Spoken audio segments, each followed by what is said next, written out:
مولا رب اشرح لی صدری ویسر لی امری، میرے مولا میرے سینے کو کھول دے، زبان کی گرہ کو کھول دے۔ اور حبیب کون ہوتا ہے؟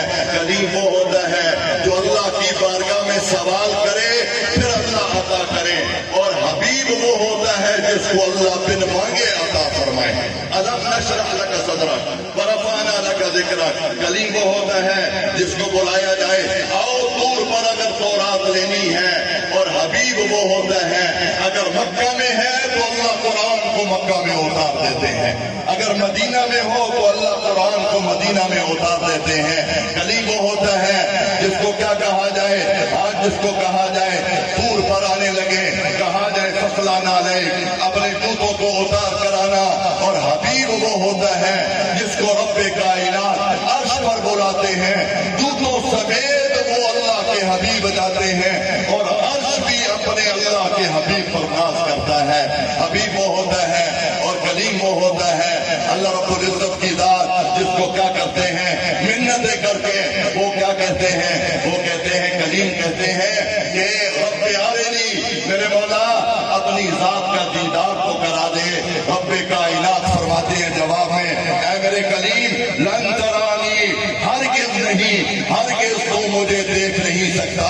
اور حبیب کون ہوتے ہیں؟ حبیب وہ ہوتے ہیں جو آرام کر رہے ہوں، اللہ عرشوں سے حضرت جبریل کو بھیجے، حضرت جبریل جا کر کیا کرے، اللہ کے حبیب کے پاس جائے اور اللہ کے حبیب سے جا کر کہے یا رسول اللہ عرش کا مالک رب آپ کی انتظار کر رہا ہے، آپ کی انتظار کے اندر ہے۔ اور پھر پتہ ہے ایک جگہ کتاب کے اندر آیا ہوا اللہ رب العزت کی ذات نے حضرت موسیٰ کلیم اللہ سے کیا فرمایا، اے موسیٰ اس پہاڑ پر نگاہ ڈالو، اگر کیا ہوگا، اگر آج یہ پہاڑ اللہ کی تجلی کو برداشت کرے گا تم اللہ کو دیکھ سکو گے، دیدار کر سکو گے۔ حضرت موسیٰ علیہ السلام نے جب ہوش میں آئے نا تو پہاڑ پر لکھا ہوا تھا لا تقربوا مال الیتیم، لا تقربوا مال الیتیم، اے میرے کلیم یتیم کے مال کے قریب نہ آنا۔ کیا مطلب؟ یتیم کا مال کیا ہے؟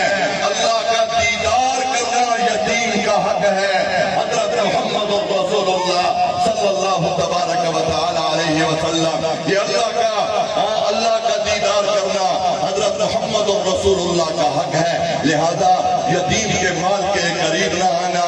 اللہ رب العزت کی ذات نے اپنے حبیب کو عرشوں پر بلایا، اپنا دیدار کرایا، اپنی زیارت کرائی۔ اللہ تعالیٰ نے دنیا کی بھی سرداری عطا فرمائی۔ صاحب قرآن کو، یہ قرآن جو ہمارے بچوں نے سینے میں محفوظ فرمایا، اس قرآن کے جو صاحب تھے اللہ نے ساری کائنات سے ان کو علیحدہ مقام عطا فرمایا، علیحدہ درجہ عطا فرمایا۔ بھائیو، ہمارے نوجوان، ہمارے بزرگ، ہمارے بڑے، ہمارے چھوٹے، ہماری مائیں، ہماری بہنیں اللہ کی قسم بڑی عزتوں کی مالک ہیں، لیکن کل پتہ چلے گا۔ سیدنا علی رضی اللہ تعالیٰ عنہ نے فرمایا تھا ارتحلت الدنیا مدبرہ وارتحلت الآخرۃ مقبلہ، دنیا دن بدن جا رہی ہے، آخرت دن بدن قریب آ رہی ہے۔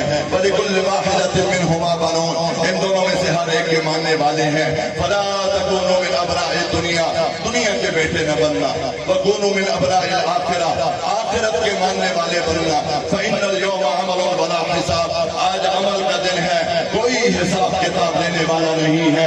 فَغَدًا حِسَابٌ وَلَا عَمَلٌ، کل آنکھیں بند ہو جائیں گی، پوچھا جائے گا آنکھوں سے کیا دیکھا، زبان سے کیا بولے، کانوں سے کیا سنا، ہاتھوں سے کیا پکڑا، پاؤں سے کیسے چل کر گئے، کیسے پاؤں اٹھائے، کہاں اٹھائے، کیا کرتے رہے، زندگی کیسے گزاری۔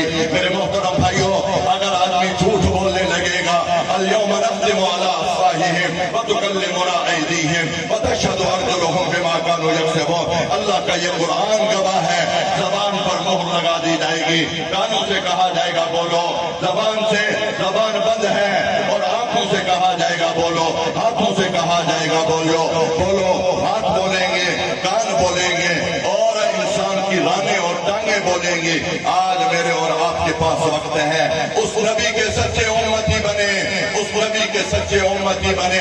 صرف ایک واقعہ آپ حضرات کی خدمت کے اندر